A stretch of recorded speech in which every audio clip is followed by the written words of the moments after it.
என் பையனை 5 நாளாக இப்போ காங்கலை. என் பையனை வந்து ஸ்பெஷல் டீம் தான் வந்து பிடிச்சிட்டு போனாங்க. என் பையன் பேர் வானமாமலை.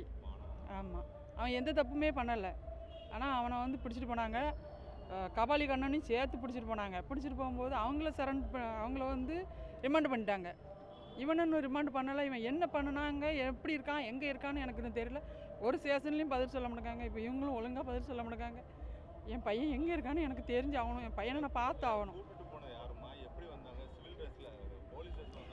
அவன் இருக்குது திருநெல்வேலியில் விஎம் சத்திரத்தில் இருக்கான். நான் இருக்குது அங்கே நாங்குநீரில் இருக்கேன். ஆனால் ஸ்பெஷல் டீம் தான் பிடிச்சிட்டு போச்சு அவனை. ஆமாம், ஆனால் கூட இருந்தவங்கள ரிமாண்ட் பண்ணியிருக்காங்கல்ல.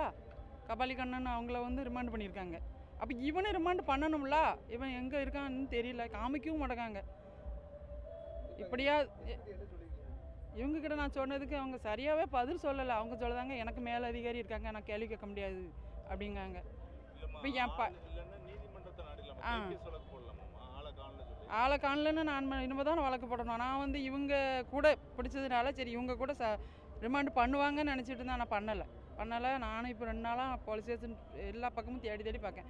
அங்கே இருந்தால் அங்கே இருக்காங்க, அங்கே இருந்தால் அங்கே இருக்காங்க. ஃபஸ்ட்டு மேலைப்பாளையத்து ஸ்டேஷனில் இருக்கான்னு சொன்னாங்க. அங்கே நான் நேற்று புறம் தேடி பார்த்தேன், அங்கே இல்லை. அதுக்கப்புறம் இங்கே பாளையங்கோட்டை ஸ்டேஷனில் இருக்குன்னு சொன்னாங்க. அங்கே போய் பார்த்தேன், அங்கே இல்லை. பெருமாள்புரத்தில் இருக்கான்னு சொன்னாங்க. அங்கே போய் பார்த்தேன், அங்கேயும் இல்லை. இப்போ எஸ்பி கண்ட்ரோலில் இருக்காங்கன்னு சொல்லுதாங்க. ஆனால் இவங்களும் இல்லைங்காங்க. அப்போ நான் என் பிள்ளைய நான் என்ன பண்ணாங்கன்னு எனக்கு தெரியல. எனக்கு தெரிஞ்சு ஆகணும். இப்போ அதாவது இந்த பகுதியில் திருநெல்வேலி, தூத்துக்குடி, தென்காசி பகுதியில் நிறையாவே அதாவது ஜாதி மோதலில் கொலைகள் நடந்து வருது. இந்த கொலைகள் நடக்கக்கூடாது, ஜாதி கலவரம் வரக்கூடாது.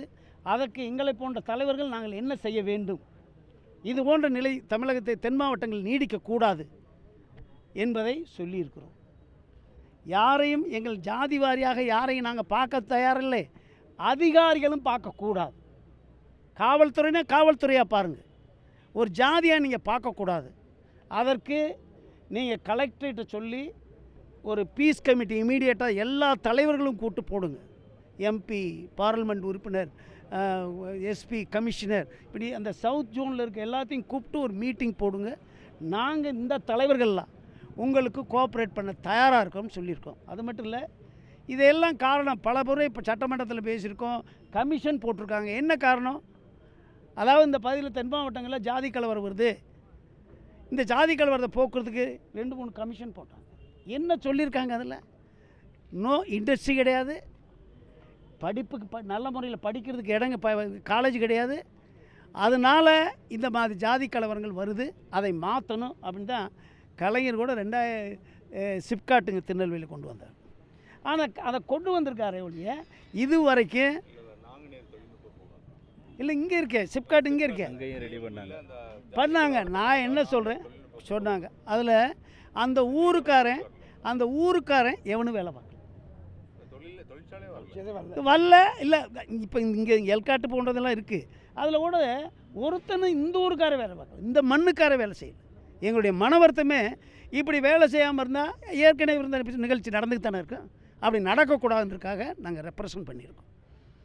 இந்த முயற்சியை தம்பி நம்ம மகாராஜை பண்ணி எங்கள்லாம் வர சொன்னார். அது நியாயமான கோரிக்கை. அதாவது இப்போ நீங்கள் கொடுத்த மனுவில் வந்து தேவர் சமுதாய மக்கள்லாம் காவல் நிலையத்தில் அழைத்து செல்லப்பட்டு கை கால்கள் உடைக்கப்படுறதா ஒரு மனுவில் சொல்கிறீங்க. இப்போ அது மாதிரி எதுவும் எஸ்பிட்ட எதுவும் புகார் சொல்லியிருக்கீங்களா? சொல்லியிருக்கோம். என்ன சொல்லியிருக்கீங்க? அதாவது இங்கே வந்து குற்றவாளிகளை குற்றவாளியாக பாருங்கள், தவறு செஞ்சால் வழக்கு போடுங்க.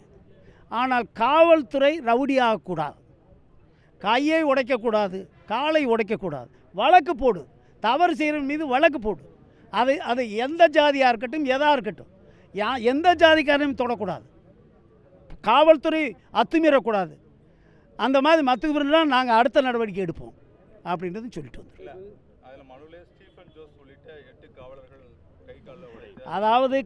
அதாவது ஒரு ஃபோர்ஸ்,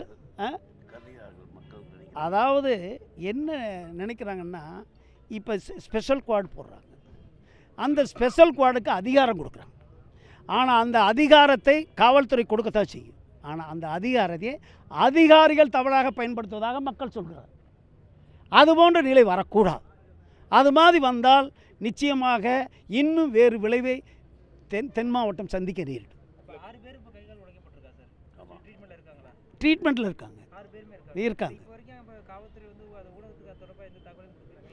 இப்போ நாங்கள் சொல்கிறோம்,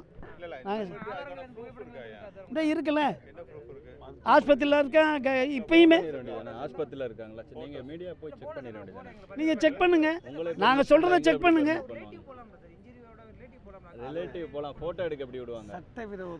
அதாவது நான் என்ன சொல்கிறேன், இல்லை நான் அதுக்கு தான் நான் சொல்கிறேன், இல்லை ஃபோட்டோ எடுக்க எப்படி அலோவ் பண்ணுவாங்க? செல்வார்டில் இருக்கவரை, செல்வார்ன்றது சிறையில் இருக்கிற மாதிரி, அதுக்குள்ளே போய் எப்படி நீங்கள் ஃபோட்டோ எடுப்பீங்க? உள்ளே விட மாட்டாங்க சொல்லிட்டாங்க. இல்லை உள்ளே விட மாட்டேங்க.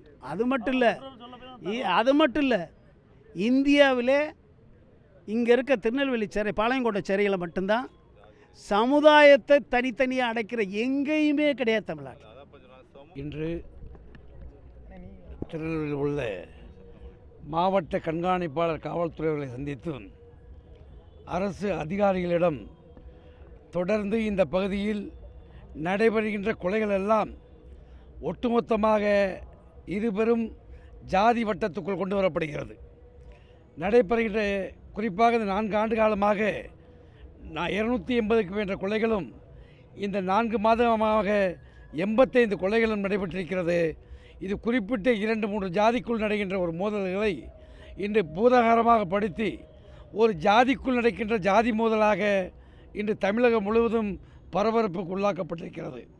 இந்த சூழ்நிலையில் இந்த பகுதியில் அமைதியை நிலைநாட்ட வேண்டும்.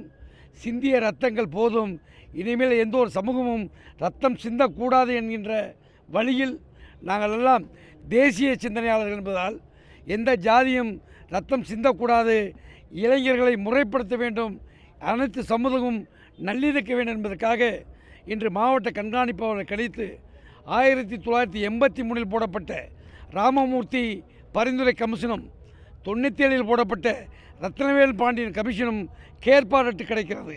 அந்த கமிஷனில் இன்று நடக்கிற பிரச்சனைக்கெல்லாம் அன்றே தீர்வு சொல்லப்பட்டிருக்கிறது.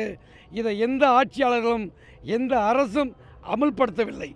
அதை அமுல்படுத்தினால் இந்த பகுதியிலே நல்லிணக்கம் ஏற்படும் என்பது சொல்வதோடு, கீழ்மட்டத்திலிருந்து பஞ்சாயத்து பேரூராட்சியிலிருந்து மாவட்டம் வரை அனைத்து சமூகமும் கூடிய நல்லிணக்க குழுக்களை அமைத்து தொடர்ந்து 3 மாதத்துக்கு ஒரு முறை அரசு தீவிரமாக அதை கண்காணிக்க வேண்டும் என்று சொல்லப்பட்டிருக்கிறது.